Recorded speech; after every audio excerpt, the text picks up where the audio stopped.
La Turquie pourrait devenir une superpuissance dans les années 2030. Avec la deuxième plus grande armée de l'OTAN et une position stratégique à cheval sur l'Europe et l'Asie, la Turquie se prépare à passer d'un acteur régional à une puissance mondiale. Mais qu'est-ce qui motive cette ascension ? Eh bien, la fin de la mondialisation signifie que la position de la Turquie au milieu d'une ancienne route commerciale deviendra de plus en plus importante. Associée à une puissance militaire croissante et à l'un des réseaux d'alliances les plus diversifiés du monde moderne. Voici une recette pour de nombreuses actions agressives, avec les mêmes éléments ayant toujours avantagé la Turquie. Mais pourrait-il y avoir un nouvel empire ottoman à l'horizon ? Si l'histoire nous sert de guide, la Turquie sera assise près du sommet de la pyramide géopolitique plutôt que vous ne le pensez.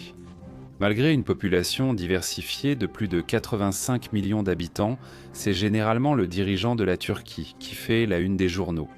L'ascension et le leadership du président Recep Tayyip Erdogan ont marqué la politique turque ces 20 dernières années et auront des effets jusqu'aux années 2030 qu'il reste ou non au pouvoir. Dirigeant du Parti de la Justice et du Développement, Erdogan a exploité un récit puissant qui a résonné chez de nombreux Turcs. Une promesse de rendre à la Turquie sa grandeur, en renouant avec la gloire de son passé impérial. Il avait ce slogan avant Trump. Sa vision a trouvé un écho auprès d'une population où la mémoire culturelle de l'Empire ottoman reste forte. De nombreux citoyens turcs vivant aujourd'hui avaient des grands-parents qui se souvenaient aux racines de la vie sous l'Empire, créant ainsi un lien tangible avec cette époque de puissance et d'influence. Élu en 2003, Erdogan a initié une forte croissance économique. Sous sa direction, le produit intérieur brut de la Turquie a presque triplé entre 2003 et 2018. Cela a permis d'élever la richesse et le niveau de vie des Turcs, passant du niveau de la Syrie d'avant-guerre à celui de l'Espagne actuelle. Ce succès économique a donné à Recep Tayyip Erdogan la confiance et le soutien du peuple turc pour mener des politiques plus ambitieuses. De façon controversée, Recep Tayyip Erdogan a prolongé son pouvoir au-delà des mandats traditionnels. En réécrivant la constitution, il a transformé la structure du gouvernement turc, consolidant le pouvoir entre les mains de la présidence et se permettant de rester en fonction bien plus longtemps qu'initialement autorisé. Cela a aussi coïncidé avec le tournant progressif de Recep Tayyip Erdogan, loin de l'Occident, et un nouvel accent sur l'identité islamique de la Turquie. Il a rapproché la Turquie des frères musulmans et d'autres mouvements islamiques, remodelant ainsi l'orientation géopolitique du pays.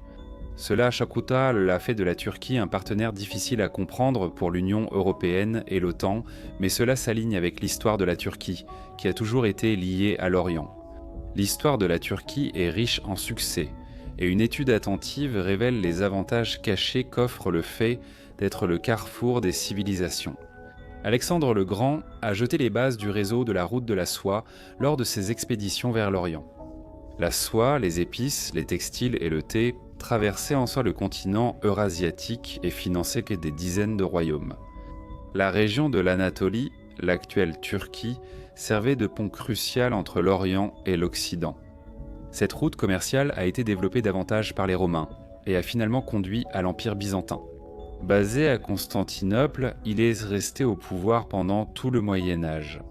Cela en a fait l'un des empires les plus durables de l'histoire, juste derrière l'Égypte antique, la Chine impériale et la dynastie impériale japonaise. Même après la chute de Constantinople, elle fut immédiatement transformée en capitale de l'Empire ottoman, qui dura encore 623 ans. Peu d'endroits sur Terre ont une histoire d'une telle importance mondiale. Au début du XXe siècle, après l'effondrement de l'Empire ottoman, la République moderne de Turquie fut fondée sous Mustafa Kemal Atatürk. Atatürk était un peu comme le George Washington de la Turquie, tous deux ayant grandement contribué à bâtir leur nation et à assurer son succès. Atatürk voulait orienter la Turquie vers l'ouest et la rendre plus européenne. Après la Seconde Guerre mondiale, cette vision a été récompensée lorsque la Turquie a été invitée à rejoindre l'OTAN et a commencé à recevoir une aide américaine dans le cadre du plan Marshall. Les années 1950 ont également vu un virage vers des politiques plus axées sur le marché. En se concentrant sur l'agriculture et les infrastructures, la Turquie a enregistré une croissance annuelle du produit intérieur brut de 6,4% sur la décennie. Les chocs pétroliers des années 1970 ont provoqué une crise de la dette en Turquie, en 1979. En 1980, la Turquie a lancé un programme de libéralisation économique centré sur l'exportation, entraînant une croissance rapide du produit intérieur brut de 5,8% par an en moyenne. Dans les années 80, la Turquie a subi plusieurs crises financières, dont en 1994 et 2001. La crise de 2001 a été particulièrement sévère, avec un produit intérieur brut en baisse de 5,7% et une inflation approchant les 55%. La Turquie a reçu, à l'époque, le plus grand prêt jamais accordé par le Fonds monétaire international afin de sauver l'économie. En 2003, Erdogan est arrivé au pouvoir, et ses 5 premières années en tant que Premier ministre ont connu une forte croissance économique, avec des taux de croissance du produit intérieur brut dépassant souvent les 7% par an. Après avoir trébuché pendant la crise financière mondiale, la Turquie a continué à connaître une croissance solide de 2010 à 2017. En 2018, la Turquie a connu une crise monétaire, la livre chutant et l'inflation atteignant 20%. Aujourd'hui, la Turquie continue de lutter contre une forte inflation qui a atteint 85% en 2022, le niveau le plus élevé depuis 24 ans décembre. Pourtant, la dévaluation de la livre turque ouvre des opportunités économiques très intéressantes. La Turquie progresse vers une position dominante dans les années 2030 à travers l'un des paysages économiques les plus complexes du monde moderne. À première vue, l'économie turque semble être sur une base fragile. Le pays subit une forte inflation depuis le début des années 2010 en raison de politiques monétaires non conventionnelles. Recep Tayyip Erdogan a passé des années à résister fermement à la hausse des taux d'intérêt. La plupart des banques centrales et des décideurs financiers augmenteront les taux d'intérêt face à l'inflation. Un taux d'intérêt, c'est simplement le coût d'emprunter de l'argent. Donc augmenter les taux rend l'argent plus cher. Quand les taux montent, la demande des consommateurs ralentit. Imaginez si le taux d'intérêt de votre carte de crédit, de votre prêt immobilier et de votre paiement de voiture augmentaient tous en même temps, tandis que la banque vous donnait en même temps plus d'argent pour avoir de l'argent sur votre compte d'épargne. Vous dépenseriez moins et épargneriez plus. Erdogan n'aimait pas ça. Il a ordonné aux banques publiques de continuer à prêter à l'économie nationale. C'était en partie parce que les promoteurs immobiliers et les investisseurs dans l'immobilier en Turquie comptent parmi ses alliés politiques les plus fervents. Ainsi, le maintien de taux d'intérêt bas a entraîné une dévaluation de la monnaie, une hausse des actifs et une baisse des investissements étrangers. Cela aussi a aussi épuisé les réserves de change turques, car il fallait plus de lire tentées pour acheter à l'étranger. Après 5 ans de difficultés, la politique économique se normalise. La Banque centrale a relevé son taux directeur de plus de 41% en un an. C'est un bond de moins de 10% à 50% de taux d'intérêt. Cela devrait stopper l'inflation, mais met la Turquie dans une position unique. Le ratio dette, produit intérieur brut de la Turquie, est d'environ 29%, ce qui est vraiment faible par rapport au reste du monde. Les Allemands sont connus pour leur conservatisme budgétaire, pourtant leur ratio dette, Yarsit Bansi, produit intérieur brut, est de 60%. L'Inde est à 83%. Les États-Unis sont à 123%. Au Japon, elle atteint 263% du produit intérieur brut. Simultanément, la dévaluation de la livre turque fait de la Turquie une puissance manufacturière mondiale potentielle, capable de rivaliser avec les géants industriels établis. Elle est dans la moyenne pour la fabrication à valeur ajoutée, mais son secteur manufacturier croît régulièrement depuis plus de 10 ans.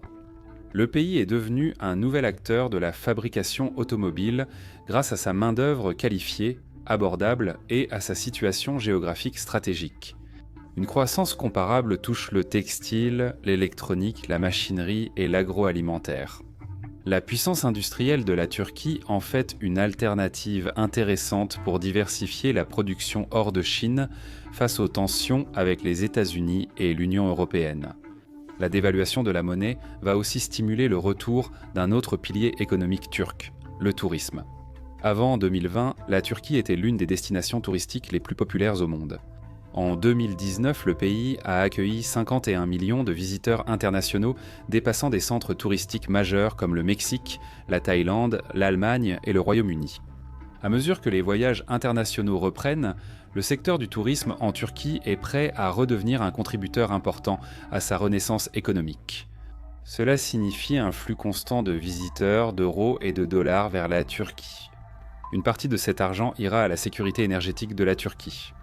La Turquie cherche à réduire sa dépendance énergétique en développant la production nationale sur le champ gazier de Sakarya. D'ici 2028, ce champ pourrait fournir environ 40 millions de mètres cubes de gaz naturel par jour, renforçant la sécurité énergétique de la Turquie et sa position de centre d'échange régional. En 2023, la Turquie était à peine derrière l'Arabie Saoudite en tant que plus grande économie du Moyen-Orient. Je pense qu'elle sera numéro 1 avant 2030. Ces dernières années, la Turquie a adopté une nouvelle stratégie audacieuse, s'éloignant de son utilisation traditionnelle du soft power et adoptant une position de politique étrangère plus affirmée. Au cœur de la nouvelle approche de la Turquie se trouve la doctrine de la patrie bleue, un concept qui est devenu central dans les ambitions maritimes du pays. Cette doctrine, élaborée par deux anciens contre-amiraux turcs, met l'accent sur l'importance de protéger et de défendre les frontières maritimes, les droits et les intérêts nationaux de la Turquie en mer Noire, en mer Égée et en Méditerranée orientale. Elle a poussé la Turquie à adopter une position plus ferme face aux revendications maritimes des voisins, surtout la Grèce et Chypre. En 2019, la Turquie a signé un accord controversé sur les frontières maritimes avec le gouvernement d'accord national de Libye, couvrant la côte sud turque à la côte nord-est libyenne. Cet accord a effectivement créé un corridor maritime entre la Turquie et la Libye, traversant des zones que la Grèce considère comme sa propre zone économique exclusive. Le gouvernement d'accord national libyen récompensait la Turquie pour son soutien pendant la Seconde Guerre civile libyenne. La Grèce, Chypre, l'Égypte et l'Union européenne ont unanimement condamné l'accord. L'Union européenne a déclaré que cet accord porte atteinte aux droits souverains de pays tiers et ne respecte pas la Convention des Nations Unies sur le droit de la mer. En 2020, les marines grecques et turques étaient en alerte maximale lors d'une confrontation tendue. Mais personne ne prend de mesures de confrontation directe contre la Turquie. Eh bien, la relation de la Turquie avec ses alliés de l'OTAN est devenue de plus en plus complexe. Bien que la Turquie bénéficie du fait de faire partie de l'Alliance, elle agit souvent de manière indépendante, parfois même contre les intérêts des autres membres de l'OTAN. Et cela s'est aggravé depuis la tentative de coup d'État en Turquie qui a eu lieu en juillet 2016. Après le putsch manqué, Erdogan était persuadé qu'il avait été initié par l'administration Obama. Maintenant, je n'ai absolument aucune information interne pour savoir si cette affirmation est valable ou non. Mais à première vue, il ne me semble pas logique qu'Obama ait considéré le renversement d'Erdogan comme une manœuvre stratégique positive pour l'OTAN et les intérêts américains. Erdogan affirme cependant que le coup d'État a été orchestré par un religieux turc exilé aux États-Unis. Le gouvernement américain n'a pas soutenu Erdogan après le coup d'État raté, contrairement à Vladimir Poutine qui a réagi différemment. Il a tout de suite invité Erdogan à lui rendre visite quelques semaines plus tard, et les deux dirigeants se sont rapprochés même si la Russie reste l'adversaire principal de l'OTAN. Au cours des 5 années suivantes, les deux adversaires historiques se sont rapprochés. En 2022, la Russie est devenue le premier partenaire commercial du pays, avec un commerce bilatéral qui a doublé pour dépasser 68 milliards par an. Que peuvent en faire les États-Unis ici ? Avec 1 million de militaires et paramilitaires, la Turquie est la deuxième plus grande armée permanente de l'OTAN après les États-Unis. Vous ne voulez pas rapprocher la Turquie de la Russie, donc vous ne la sanctionnez pas pour son agressivité en Méditerranée orientale, ni pour l'achat de missiles russes S-400. De même, l'Union européenne ne peut pas transformer la Turquie en adversaire. En 1963, la Turquie a signé l'accord d'Ankara, établissant une association avec la Communauté économique européenne, un précurseur de l'Union européenne. En 1987, elle a demandé à rejoindre la Communauté économique européenne et en 1999, la Turquie a été reconnue officiellement comme candidate à l'adhésion à l'Union européenne. L'Allemagne et la France refusent donc qu'un troisième pays rivalise pour le leadership de l'Union européenne. Actuellement, ils sont au centre de toutes les prises de décision. Donc, ils ont imposé des conditions supplémentaires au processus de candidature de la Turquie, ce qui a conduit la Turquie à devenir le seul pays à avoir jamais postulé pour l'adhésion à l'Union européenne sans être accepté. Maintenant, ce n'était pas une perte totale pour Erdogan. Certains ont suggéré qu'il n'a jamais vraiment voulu rejoindre l'Union européenne et être contraint par leur bureaucratie et leurs lois supranationales. C'est pour cela que le Royaume-Uni est parti. En 2004, lors de sa candidature, l'Union européenne a demandé à la Turquie de se moderniser et d'écarter l'armée de la politique. Recep Tayyip Erdogan était ravi d'obéir. Puisque 80% des citoyens turcs voulaient rejoindre l'Union européenne, Recep Tayyip Erdoğan bénéficiait d'un large soutien populaire pour écarter les chefs militaires du pouvoir politique grâce à des réformes législatives. La Turquie n'a jamais rejoint l'Union européenne mais fait partie de l'Union douanière, harmonisant les règles et réduisant les tarifs.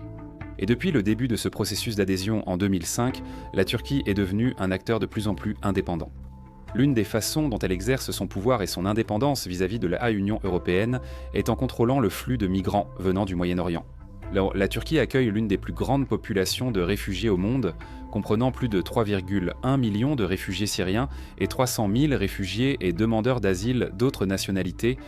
L'Union européenne ne peut tout simplement pas gérer ces flux.